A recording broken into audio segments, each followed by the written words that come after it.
Subscribe করুন মেহেদি cartoon, click করুন bell icon. Ferozepur বনে অনেক পশু পাখির বসবাস ছিল। ওই বনের পশু পাখিরা খুবই স্বাধীনভাবে চলাফেরা করত। কিন্তু হঠাৎই ওই বনে এক মিচকে শিয়াল আর বাঘের আবির্ভাব হয়। আরে নানার বেটা মামু, এতদিন পর তোমার সাথে আমার দেখা।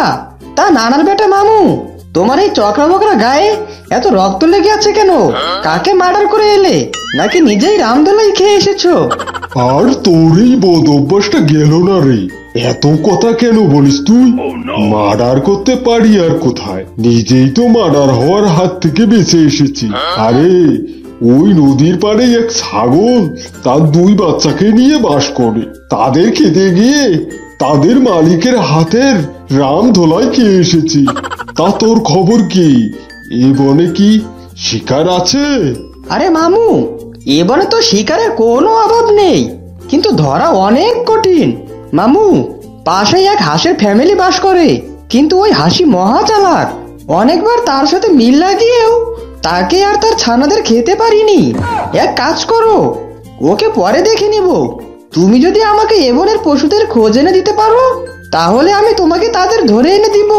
তুমিও খেতে পারবে আর আমিও খাবো। কি বলো, পারবে তো খোঁজ দিতে? আমি আবার বেশি হাঁটতে পারি না, আমার আবার বাতের ব্যথা, তাই তোমাকে বললাম আর কি। আরে এটা কোনো ব্যাপার হলো? আমি আজ থেকেই বেরিয়ে পড়বো। কিন্তু ভাগ্নে, এখন যে বড্ড খিদে পেয়েছে। তোর কাছে কোনো শিকার থাকলে দে না, একটু খেয়ে নেই।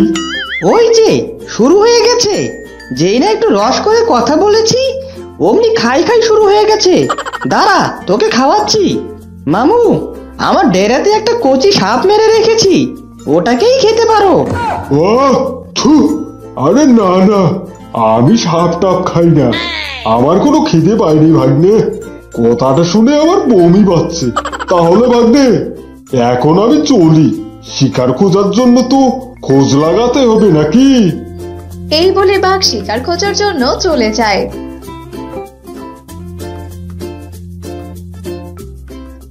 আর ছোট ছোট প্রাণীগুলোকে ধরে শিকার করতে থাকে। একদিন একটি হরিণ মাঠে ঘাস খাচ্ছিল। হরিণকে দেখে বাঘ বলে, আরে বাহ, এত সুন্দর হরিণ! ছোট ছোট পেঁপড়ের মতো পাখিদের খেয়ে আমার পেটের এক কোনো ভরে না। এই হরিণটাকে যদি খেতে পারি, তাহলে 2 দিন আর আমাকে খাওয়ার চিন্তা করতে হবে না। কিন্তু তার জন্য তো এখনই মিসকেকে এখানে নিয়ে আসতে হবে। মিসকে তো আবার অনেক বুদ্ধি দিয়ে এই হরিণকে ধরে ফেলবে। বেটা হরিণ, তোকে আজ আমি খেয়েছি।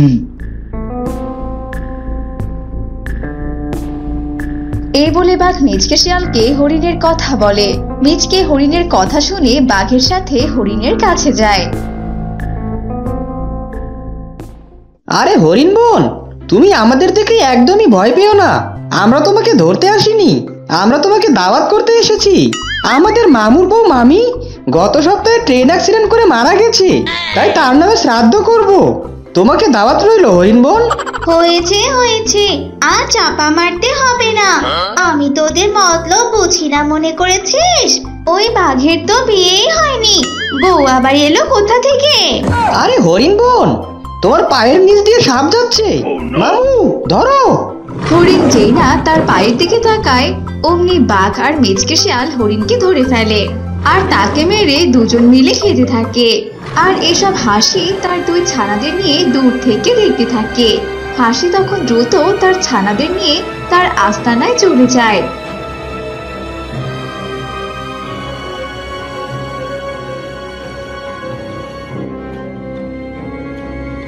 আর ছানাদের বলে, শোনো শোনো ছানারা শোনো, এই মিচকে শিয়াল আমাদের উপর অনেক দিন থেকে নজর রেখেছে।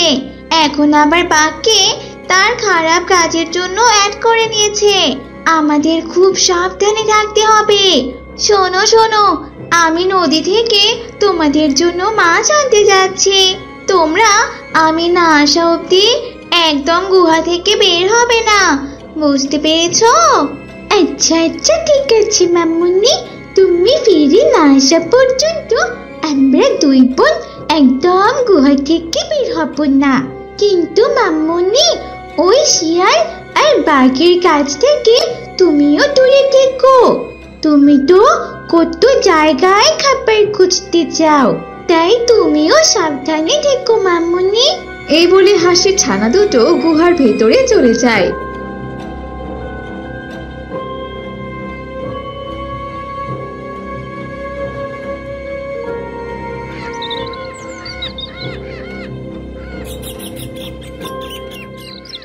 পরের দিন সন্ধ্যাবেলা মিচকে হাসির গুহার সামনে চলে আসে।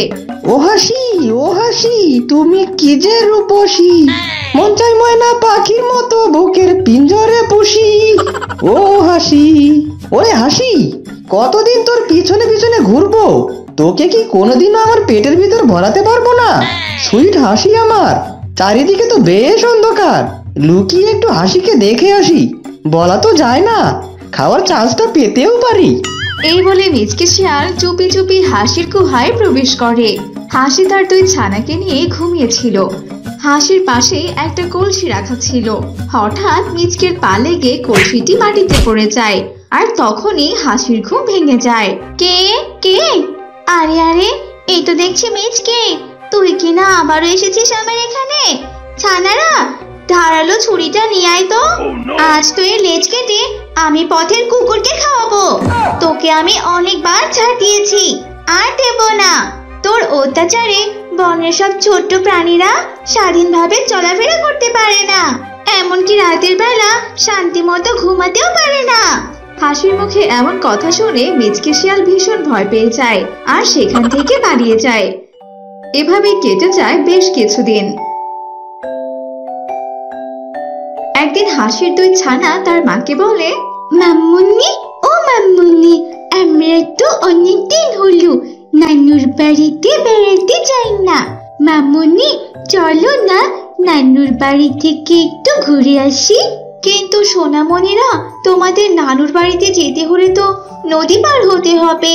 কিন্তু এই সময় তো নদীতে অনেক পানি, আর শুনেছি নদীতে নাকি কুমিরাও আসা যাওয়া করে।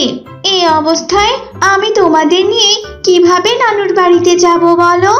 মাম্মুনি, তুমি কুমিরকে নিয়ে একদম ভয় পেও না, কুমির তো আমাদের বন্ধু হয়। তুমি নদীর পাড়ে গেলে সেটা বুঝতে পারবে। হাসি তার ছানাদের কথা কিছুতেই ফেলতে পারলো না, তাই সে ওদের কথা মতো তাদেরকে নিয়ে নদীর পাড়ে যায়। আর ওই পথ দিয়ে যাচ্ছিল মিচকে শিয়াল। মিচকে তাদের সবাইকে একসাথে দেখে মনে মনে বলে, আরে বাহ, আজ এদের সামনে আমাকে ভালো রূপ ধারণ করতে হবে। আর যে করেই হোক এই দুই ছানা আর সুইট হাসিকে খেতেই হবে। এই বলে মিচকে শিয়াল তাদের সামনে যায়। হাসি মিচকে শিয়ালকে দেখে ভীষণ রেগে যায়, আর বলতে থাকে, কি ব্যাপার মিচকে, তুই কি না আবারও এসেছিস আমার ছানাদের খেতে? আরে না না হাসি, তুমি আমাকে ভুল বুঝো না, আমি তো তোমার কাছে ক্ষমা চাইতে এসেছি। তুমি আমাকে শত্রু না ভেবে বন্ধু ভাবতে পারো। আমি কথা দিচ্ছি, আমি তোমাদের কোনো ক্ষতি করব না, আমাকে বিশ্বাস করতে পারো। হাসিও মিচকের মধুর কথাগুলোকে বিশ্বাস করে নেয়, আর বলে, আচ্ছা আচ্ছা, ঠিক আছে। আসলে আমার ছানারা তার নানুর বাড়িতে যাওয়ার জন্য বায়না ধরেছে, কিন্তু এত বড় নদীতে আমি তো একা ওদেরকে নিয়ে পার হতে পারবো না।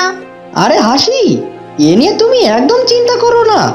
এক কাজ করো, তুমি একাই চলে যাও, আর আমি তোমার ছানাদের পিঠে করে পার করছি।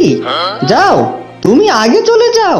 মিচকের কথা মতো হাসি নদীতে নেমে পড়ে, আর যেই না নদীর মাঝপথে যায়, অমনি মিচকে হাসতে হাসতে বলে,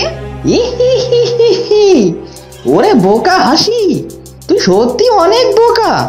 এমনি কি সবাই বলে মেয়েদের বুদ্ধি হাঁটুর নিচে? আর আমার বুদ্ধি আছে বলেই সবাই আমাকে পণ্ডিত শিয়াল বলে। এখন আমি তোর ছানাদের পাপড় ভাজার মতো কর্মর করে খাবো। এই বলে মিচকে হাসির ছানাদের ধরে খেয়ে ফেলে, আর সেখান থেকে চলে যায়। হাসি নদীর পাড়ে এসে ভীষণ কান্না করতে থাকে। শয়তান মিচকে, তুই আমার ছানাদের খেয়েছিস? তুই কি ভেবেছিস হ্যাঁ আমি তোকে ছেড়ে দেব?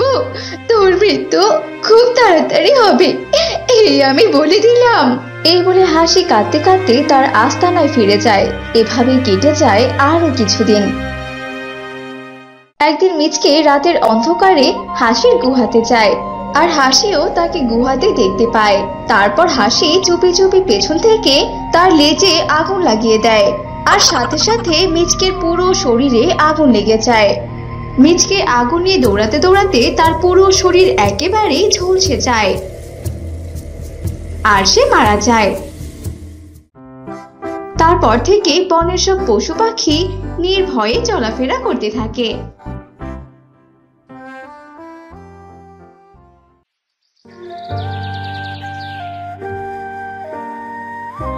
বৃন্দাবন জঙ্গল। সেই জঙ্গলে অনেক পশু পাখি বাস করত।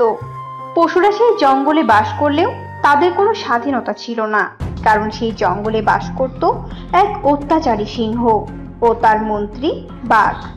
তারা দুজন সবসময় জঙ্গলের পশু পাখিদের উপর অত্যাচার করত। বুঝলি বাঘ, জঙ্গলের পশুগুলো মনে হয় বেশ কদিন থেকে সুখেই আছে। কদিন থেকে তো ওদের ওপর অত্যাচার করাই হচ্ছে না। আপনি ঠিক কথাই বলেছেন রাজামশাই। আর অনেকদিন হলো তো কোনো পশুর মাংস খাওয়া হচ্ছে না। আপনি চাইলে আজ একটা হরিণ খাওয়া যায়, আপনি কি বলেন?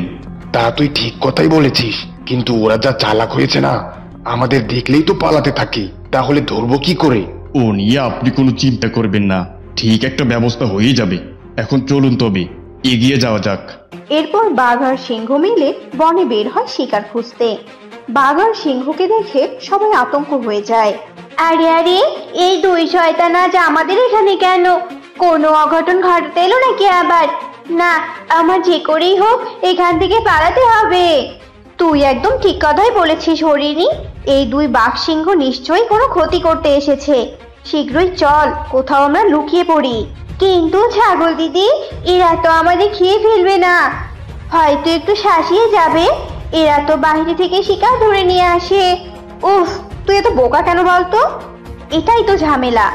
ওরা কদিন ধরে বাহিরে শিকার করতে যাচ্ছে না, তার মানে আমাদের মাঝে যাকে পাবে তাকেই খেতে চাইবে আজ ওরা। দেখছিস না কিভাবে খুঁজছে আমাদের? এমনিতেই তো জোর জবরদস্তি করে আমাদের বাড়ি থেকে খাবার নিয়ে যায়, কিন্তু হঠাৎ আজ গ্রামে খুঁজছে কেন আমাদের? এইসব কথা বলে ছাগল আর হরিণ মিলে একটা ঝোপের আড়ালে লুকিয়ে পড়ে। অন্যদিকে দুজন তন্ন তন্ন করে সবাইকে খুঁজতে থাকে। আরে আরে, জঙ্গলের সবাই কি মরে গেছে নাকি? কাউকেই তো দেখতে পাচ্ছি না। এই বোকা বাঘ, তোকে আমি বলেছিলাম না যে আমাদের এভাবে দেখলে সবাই লুকিয়ে পড়বে? হলো তো এখন। এভাবে লুকিয়ে পড়লে কার ওপর জুলুম করব? তা আপনি ঠিক কথাই বলেছেন মহারাজ, চলুন তবে চলে যাই। এরপর বাঘ আর সিংহ চলে যায়। বাঘ আর সিংহ মিলে মাঝে মাঝে বনের পশুদের উপর অত্যাচার করত, পশুদের খাবার কেড়ে নিয়ে খেত। একদিন বাঘ আসে পশুদের গুহায়।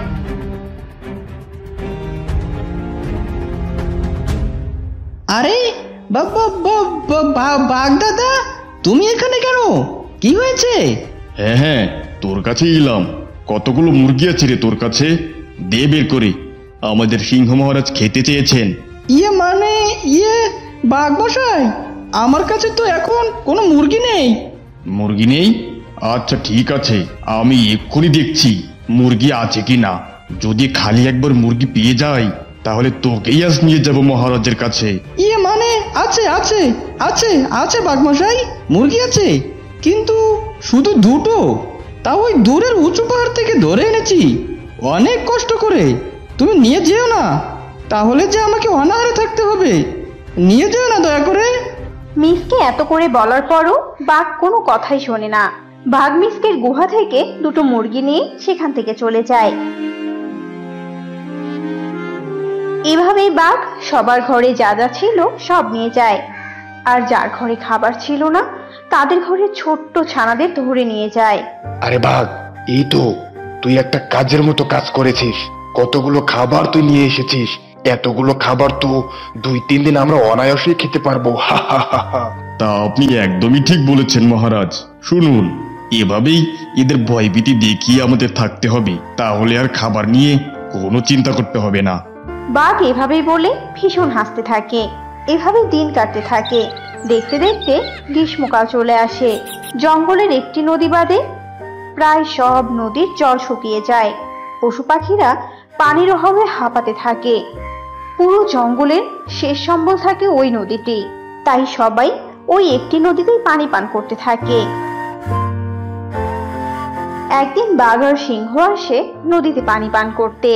মহারাজ, আমি একটা জিনিস ভাবছি, আপনিও কি তাই ভাবছেন? আরে বাঘ মন্ত্রী, আমার কি আর তোর মতো অত বুদ্ধি আছে নাকি রে? তাই কি ভাবছিস? সোজাসুজি আমাকে বলে ফেলতো। শুনুন মহারাজ, আমাদের জঙ্গলে তো এখন এই একটি মাত্র নদী, তাও খুবই কম পানি। আর এখানে তো সবাই পানি পান করছে, তাই দেখবেন এখানে সবাই পানি পান করার কারণে দুদিনেই নদীর পানি শেষ হয়ে যাবে। আপনি বরং এখনই ঘোষণা দিয়ে দিন, এখন থেকে এখানে কেউ পানি পান করতে পারবে না। আরে হ্যাঁ তো, তাহলে আজই তুই এই ঘোষণা দিয়ে দিবি। এরপর বাঘ পুরো বনে ঘোষণা দেয় যে নদী থেকে কেউ আর পানি পান করতে পারবে না। যদি কেউ পানি পান করে তাহলে তাকে সিংহের হাতে জীবন দিতে হবে। এমন কথা শুনে সবাই ভীষণ ভয় পেয়ে যায়। শুনেছিস হরিণ, আমরা কোন খবর শুনতে পেলাম রে? তাহলে এবার আমাদের কি হবে? আমরা তো মনে হয় পানির অভাবে মরে যাব এবার। তুই একদম ঠিক কথাই বলেছিস রে ছাগল। আর মনে হয় আমাদের রক্ষে নেই রে, এবার আমাদের সবার জীবন দিতে হবে। এভাবেই দিন কাটতে থাকে। পশুরা সবাই চুপি চুপি নদী থেকে পানি পান করত। আর যদি কেউ সিংহের কাছে ধরা পড়তো তাহলে সঙ্গে সঙ্গে সিংহের পেটে চলে যেত। একদিন ছাগল, মিসকে আর হরিণী নদীর ধার দিয়ে যাচ্ছিল। ছাগল, আমার বড় পানি পিপাসা পেয়েছে রে, আমি একটু পানি খেয়ে নেই। তুই কি পাগল হয়ে গেছিস নাকি রে বলতো? সিংহ মহারাজ এদিক দিয়ে যাওয়ার সময় হয়েছে, পালাই চল তাড়াতাড়ি। আমার গলা কাঠ হয়ে যাচ্ছে রে, একটু তো জল খেয়ে নিব। সিংহ মহারাজ দেখতে পারবে না, কয়েক সেকেন্ড লাগবে, তার মধ্যে আমি পানি খেয়ে নিব। এরপর হরিণ যেই না পানিতে মুখ দেয় অমনি বাঘ আর সিংহ হাজির হয়ে যায়। কি এত বড় সাহস বনের রাজা সিংহর কথা অমান্য করা! এই বাঘ, ওকে ধরে নিয়ে আয় তো। মহারাজ, ও ভুল করেছে, ওকে ক্ষমা করে দিন, মারবেন না ওকে, ও ভুল করে পানি খেয়েছে। ছাগল এত করে বলার পরেও ছাগলের কোনো কথাই শোনে না সিংহ। ওরা দুজন মিলে হরিণকে ছিঁড়ে ছিঁড়ে খেয়ে চলে যায়।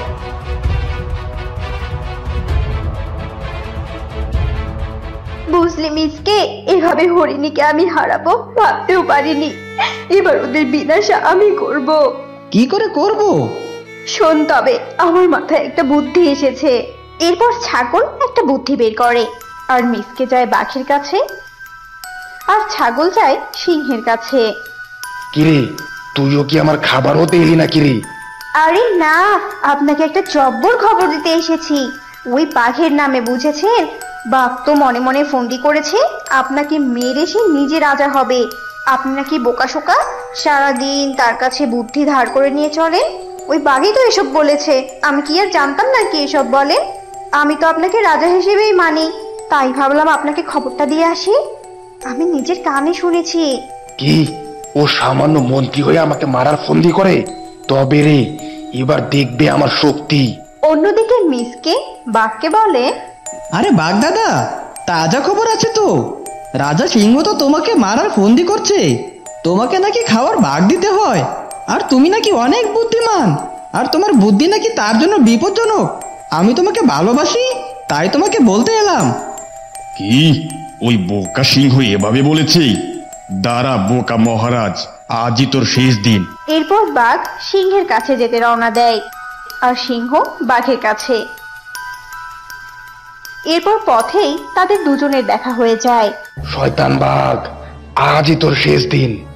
তোরও আজ শেষ দিন। এরপর দুজন দুজনের উপর ঝাঁপিয়ে পড়ে, আর তারা অনেকক্ষণ যুদ্ধ করার পর নিস্তেজ হয়ে যায়, আর একে অন্যের আঘাতের কারণে সেখানে মৃত্যুবরণ করে। এবার তবে বুদ্ধি কাজে দিয়েছে, আর আমাদের কারো ভয় নেই।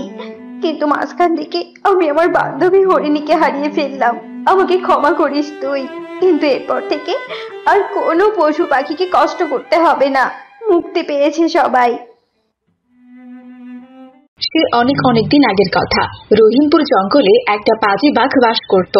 সেই বাঘ অনেক বুড়ো হয়ে গিয়েছিল। সে বয়সের ভারে কোনো শিকার ধরতে পারত না, তাই সে কৌশল করে বনের পশু পাখিদের ধরে ধরে খেত। এমনই একদিনের কথা। আরে সাগি দিদি, তুমি কোথায় যাচ্ছ? দয়া করে আমাকে একটু সাহায্য করো। কেন কেন বাঘ মামা, তোমার আবার কি হলো? সাগি দিদি, আসলে আমার শরীরটা ভালো নেই, খুব জ্বর এসেছে, মনে হয় আমি আর বাঁচবো না দিদি। বলছি কি সাগি দিদি, আমার খুব পানি পিপাসা পেয়েছে, আমাকে তুমি একটু পানি খাওয়াবে?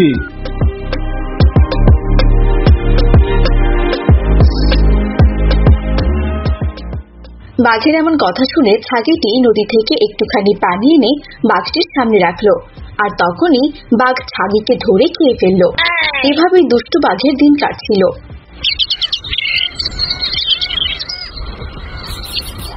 তারপর আরেকদিন বাঘের গুহার সামন দিয়ে একটা শিয়াল যাচ্ছিল। এই যে শিয়াল পণ্ডিত, যাচ্ছ কোথায়? এদিকে একটু আসবে, আমার শরীরটা ভীষণ খারাপ, আজ কদিন থেকে আমি কিচ্ছু খাইনি, আমাকে তুমি একটু খাবারের ব্যবস্থা করে দিবে শিয়াল পণ্ডিত? কি বললে তুমি? আমার কি খেয়ে দিয়ে কোনো কাজ নেই? আমি তোমার জন্য শিকার আনতে যাব? তুমি কি আমাকে ছাগের মতো বোকা পেয়েছো? তুমি ভেবেছো কি আমি তোমার কীর্তিকলাপ সম্পর্কে জানি না? তুমি যে কালকে ছাগিকে চালাকি করে খেয়ে ফেলেছো সেটা আমি ঠিক দেখেছি। তোমাকে শিকার এনে দিতে গিয়ে তোমার শিকার হওয়ার আমার কোনো ইচ্ছে নেই। আমি তোমার এই বদ কীর্তিকলাপের কথা এই জঙ্গলের সবাইকে বলে দিব। আমি দেখতে চাই এরপর তুমি এই জঙ্গলে কি করে থাকো। বজ্জাত বাক্য থাকার এই শিয়াল পণ্ডিতকে খেতে চেয়েছে, ওর এত বড় সাহস। এই বলে শিয়ালটি সেখান থেকে চলে গেল।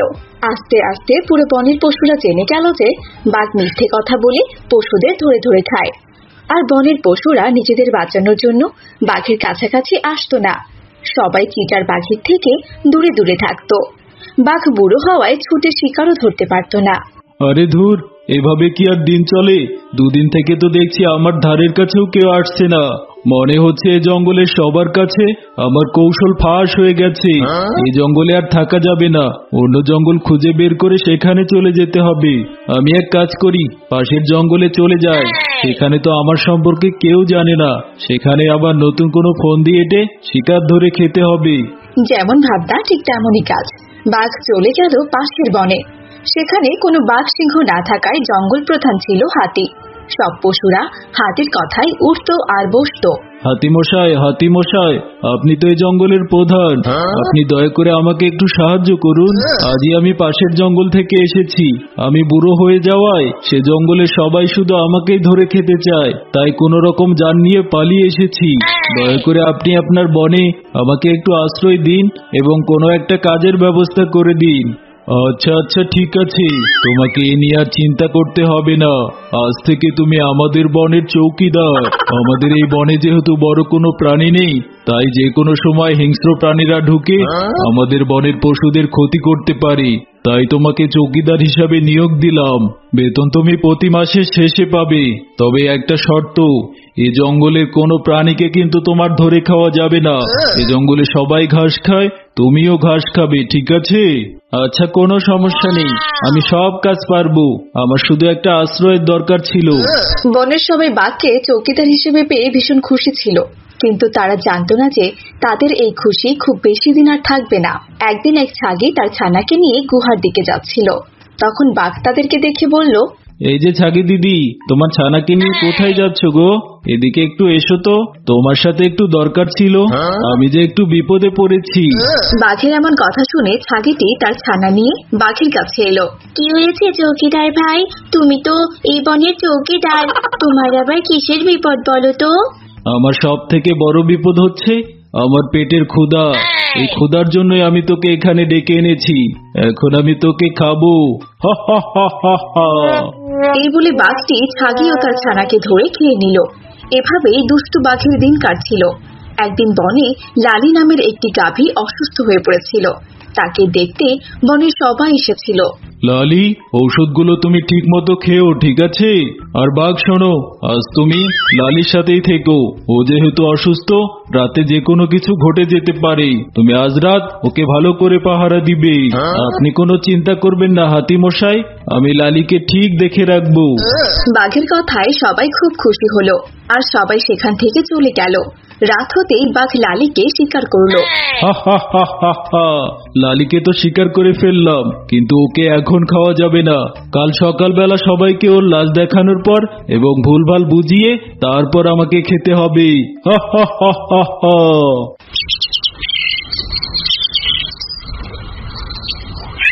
এই দেখুন হাতিমশাই, রাতে লালির অসুখ আরো বেড়ে গিয়েছিল।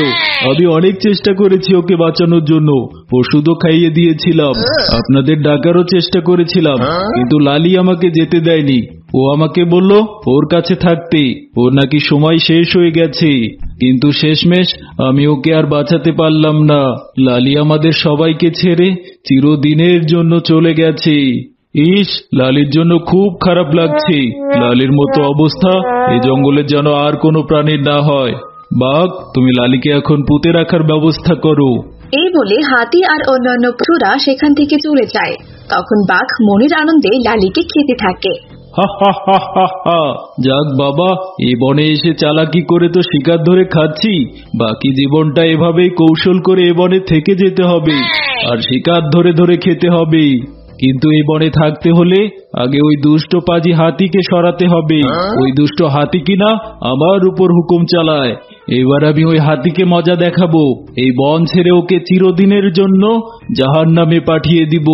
তারপর আমি হয়ে উঠব এই বনের রাজা।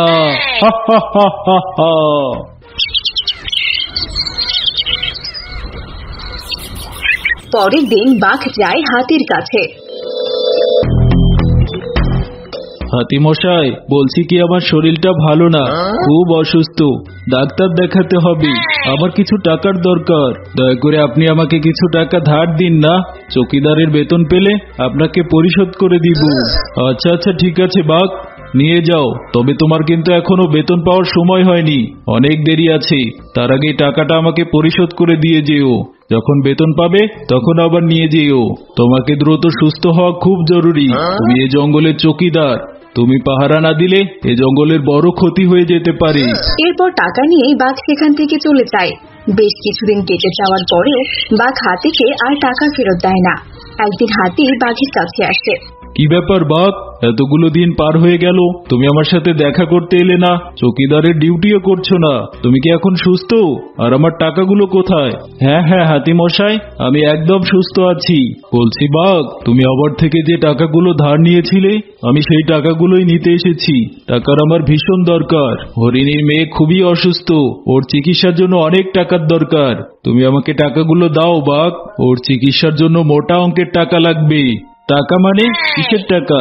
আপনি আমার কাছে ঘুষের টাকা চাইছেন? আমি আপনাকে 1 টাকাও ঘুষ দিব না। তোমরা কি জানো, তোমাদের আদরের হাতিমশাই আমার এই বনে থাকার জন্য ঘুষ চাচ্ছে। সে একদম সাফ কথা বলে দিয়েছে, আমার এই জঙ্গলে থাকতে হলে তাকে ঘুষ দিয়ে থাকতে হবে। এখন তোমরাই তার বিচার করো, আমি কি ঘুষ দিয়ে জঙ্গলে থাকবো? এসব তুমি কি বলছো বাঘ? আমি আবার কখন তোমার কাছে ঘুষের টাকা চাইলাম? হাতি আর বাঘের এমন তর্ক বিতর্ক দেখে সব পশু পাখিরা হতভম্ব হয়ে যায়। কেউ কিছুই বুঝতে পারছিল না যে কে সত্যি বলছে আর কে মিথ্যে কথা বলছে।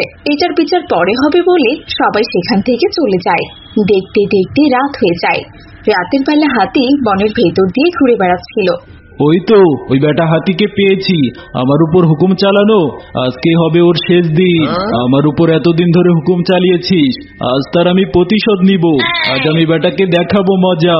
এই বলে বাঘটি হাতির ওপর আক্রমণ করে আর হাতি চিৎকার করতে থাকে। হাতির চিৎকার চেঁচামেচি শুনে সব পশু পাখিরা এসে সেখানে উপস্থিত হয়। আর রাত হওয়াতে বাঘ একটি গাছের আড়ালে গিয়ে লুকিয়ে পড়ে। আপনার আবার কি হয়েছে হাতিমশাই? আপনার শরীরে এই ক্ষতগুলো কি করে হলো? হরিণী, আমাকে কেউ একজন আক্রমণ করেছিল। অন্ধকার হওয়াতে আমি তাকে দেখতে পারিনি, সে আমাকে ভীষণ মেরেছে। সে তো আমি বেশ বুঝতে পারছি, কিন্তু আমাদের সবার নিরাপত্তার দায়িত্ব তো চৌকিদার মশাইয়ের।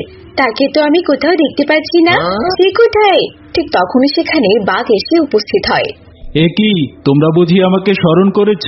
তোমাদের ডাক শুনে আমি চলে এলাম। আর এ কি, হাতিমশাইয়ের শরীরে এরকম রক্তের দাগ কেন? আমি এই বনে থাকতে আমাদের বন প্রধানকে কে আক্রমণ করলো?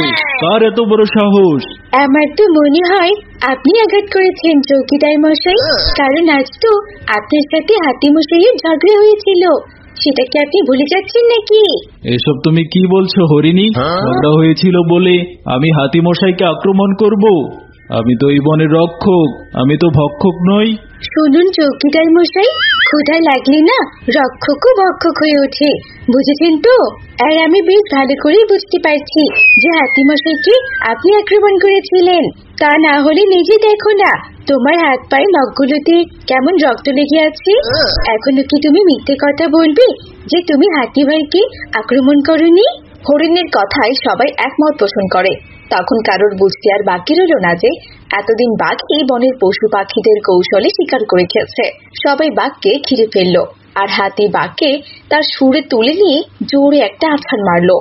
বাঘ বৃদ্ধ হওয়ায় সে আঘাত সহ্য করতে না পেরে মারা গেল। তারপর থেকে আবারও সেই বনের সুখ শান্তি ফিরে এলো। এই জন্যই বলে অচেনা কারোর সাথে কখনোই বন্ধুত্ব করতে নেই।